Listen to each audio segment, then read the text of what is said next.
Hi, everybody. I am Joe Spencer. I'm president of the St. Paul Downtown Alliance, and really appreciate everybody coming out.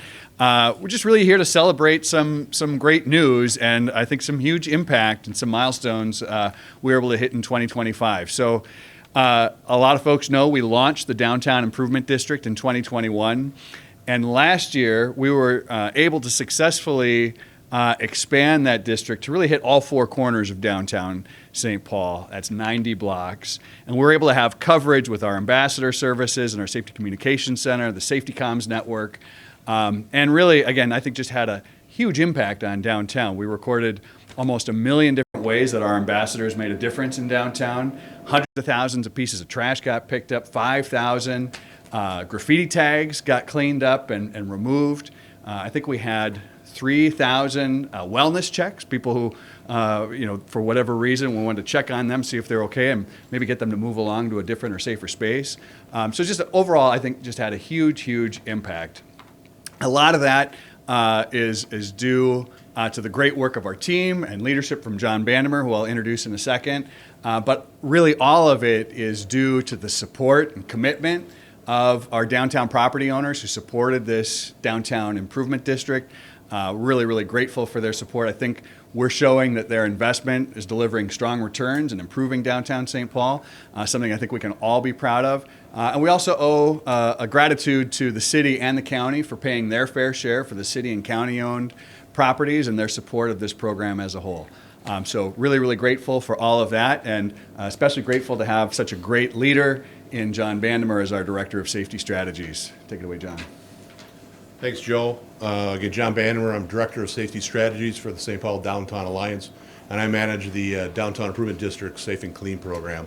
Our Safe and Clean program consists of right now about 35 employees that do cleaning and safety services, to include the Safety Communications Center that you see behind me, which is staffed from 7 a.m. to 11 p.m. 7 days a week while we have staff out on the streets.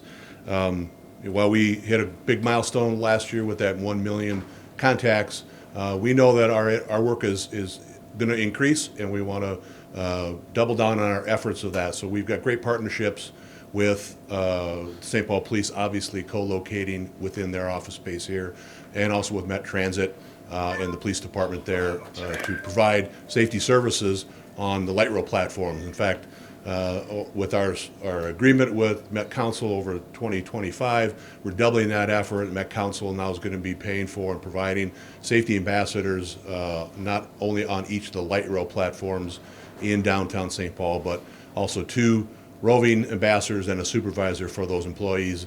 And those roving ambassadors will focus on our high traffic bus shelters along the GO line and such. So we want to stress that our partnership with the PD and the Transit Police and Met Council is only increasing. We appreciate their partnership, and we thank them for that.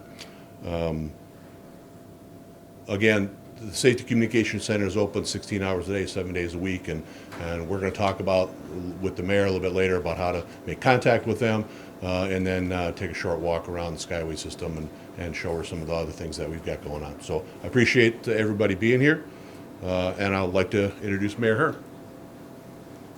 Hi, everyone. Thank you for being here. I'm Mayor Kaohly Her, Mayor of St. Paul. And, this is really exciting news, and I'm so grateful to have partners like Joe and the Downtown Improvement District. As we tackle bringing back vibrancy to downtown, we are so grateful for their partnership and for willing to jump in headfirst with us in doing all of this work. This is a public-private partnership, and the Downtown Improvement District works closely with our police department. They even share an office entrance. And so last week we had the state hockey tournament here, and this week we have St. Patrick's Day, and we all know we really celebrate St. Patrick's Day, not just on one day, but the entire month. And so there's going to be a lot of activities happening here, and we are showing people that our downtown, our city, we are open for business, and that we are active, and there is a lot going on here.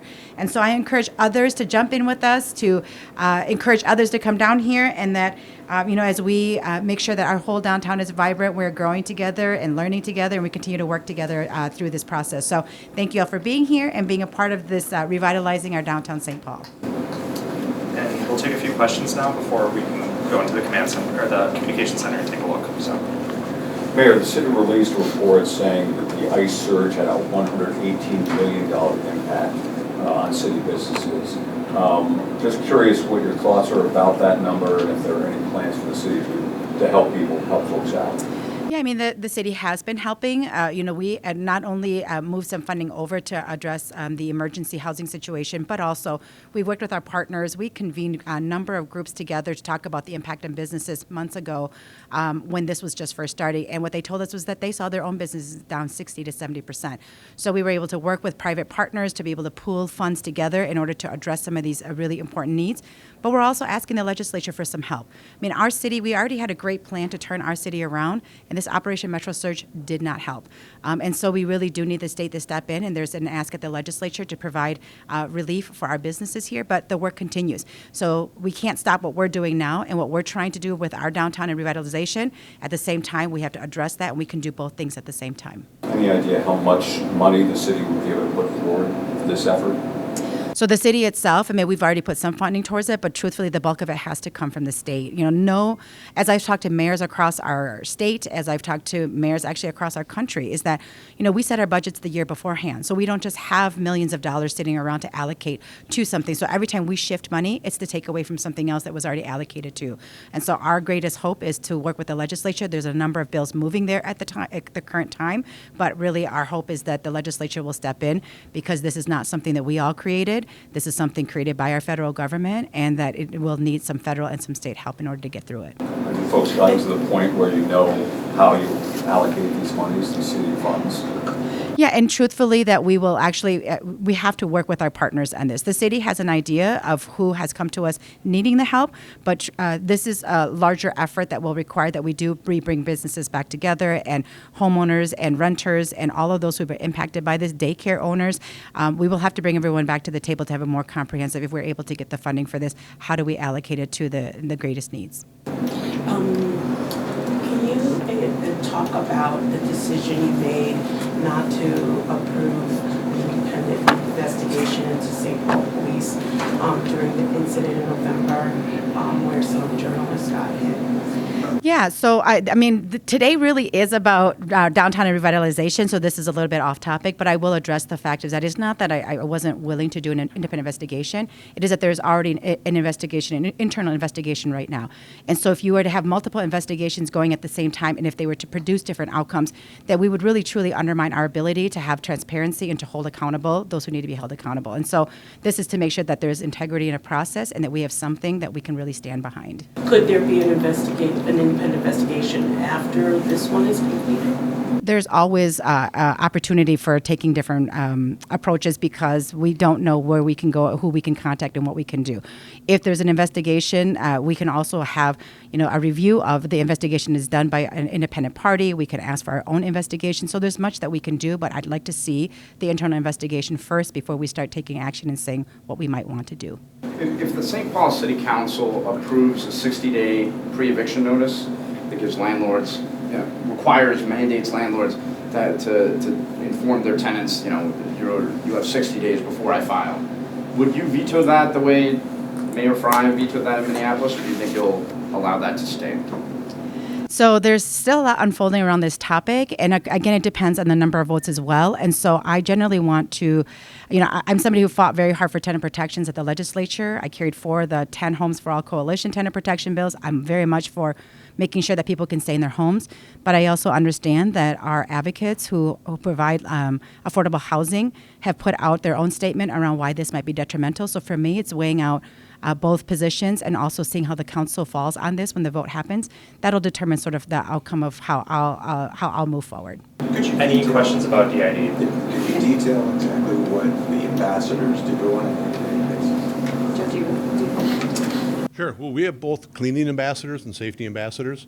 So we have our cleaning ambassadors, you'll often see them with a broom and a dustpan, just clean up light trash in the public spaces, that's the sidewalks, our parks, places that our people are visiting. And we have safety ambassadors that work on the light rail platforms as well as do roving patrols downtown. And that includes the Skyway system. During the winter we had two safety ambassadors assigned to the Skyway system. Their work is is connecting with security teams, providing escorts as needed and as asked for, and just getting people general directions on hospitality that they come across through downtown. John, do you add any staff? Time about St. Patrick's Day is almost like a month-long celebration, but of course this weekend is a big deal for a lot of people as well. You've had, state high school tournaments going on, but with festivities this weekend, do you add any staff? Do you do anything differently? Kind of going off what you just said there, is there any more that's brought in? Any other staff that comes in for that? Yeah, we'll shift staff around. We don't necessarily bring in more people. We only have a finite amount that are available, but we'll shift them around as needed. So we put our people where our visitors are at and where our employees are at for the most part, because that's where they're needed. Do they work in pairs or do they work solo? They can work either, assigned to work solo, but they often pair up for things, yes. Are you all connecting with the police department at all, or are you going to take more people? Are you guys aware? Or? Yes, there will be an enhanced security detail from the police department for St. Patrick's Day. There is every year, and dependent upon whatever the parade route is, but certainly there'll be more officers downtown during that event. And this weekend too, likely? I would assume, yes, with all the activity that's happening downtown on West 7th Street, you'll see increased presence of police department. One thing I like to point out about this program is one of the most important things I like to track in our program is the compliance rate. When our ambassadors, if they come across somebody who's engaged in something maybe they shouldn't be, or in a place they shouldn't be, when they ask for them to, change their behavior to comply with rules and laws and such, that compliance rate is up north of 65, 66%. Correct, John? District-wide, it's over 87%. Over 87%, and that number is, I think, last year 15,000 times where our ambassadors engaged somebody in again a change of behavior. So imagine that at 87%, over 15,000 times. Those are over 15,000 times that the cops didn't need to get called in to address a situation. And so it's not just a matter of keeping downtown clean, although that is important. That is a huge, huge lift and a kind of force multiplier effect for our entire network of kind of public safety assets and tools. And so that's one of the things I'm always particularly impressed by, and I think makes a huge difference for downtown. Yeah. I want to just add that I think that when we think about public safety, right, we also want to make sure that people know how to get around our downtown here. And it doesn't necessarily have to mean that they're asked to not be heard, that there's a disturbance. I was downtown here and I was lost and I didn't know where to go, and it was late at night, and I was trying to pay for my parking and for an event when I was in Lower Town, and two Downtown Alliance ambassadors came up to me and just wanted to make sure I was okay and wanted to make sure I knew where I was going, and so help me use the machine because I was having trouble paying at this machine. And so it's really about, like, how do we make sure that people know they're not alone and that they have the help that they need, and that if they need to figure out where to go, that there's somebody there to assist them. And I think that that's a really important part of making people feel safe and feeling like they can navigate our downtown space here. So I want us to remember that it's not just one perspective as we look about what public safety is. It's also about being proactive about helping people get to where they need to be and that they feel safe in doing so.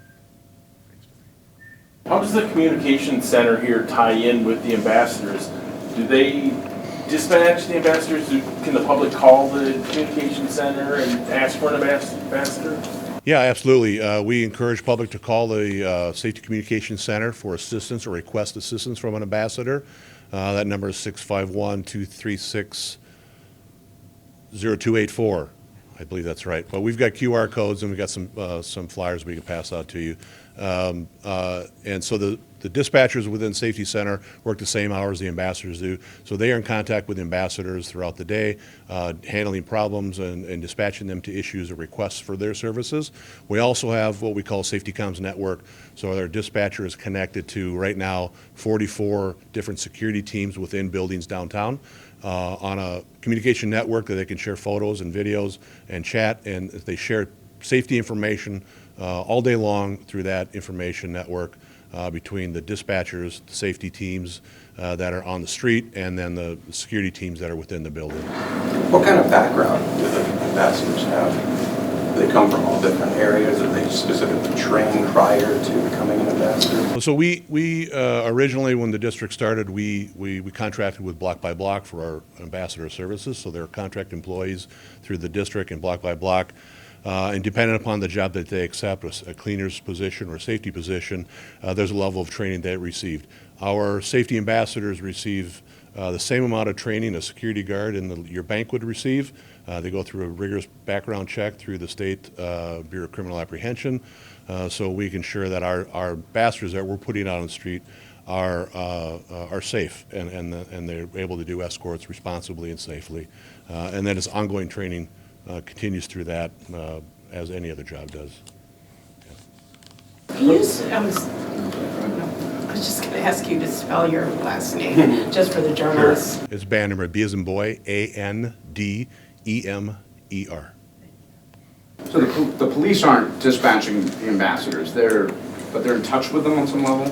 Yeah, well, you can see we're in close contact, right? So I'm in communications with Commander Peterson of the downtown beat almost on a daily basis, multiple times a day, about issues they're seeing that they want us to be aware of and things that we see that they should be aware of.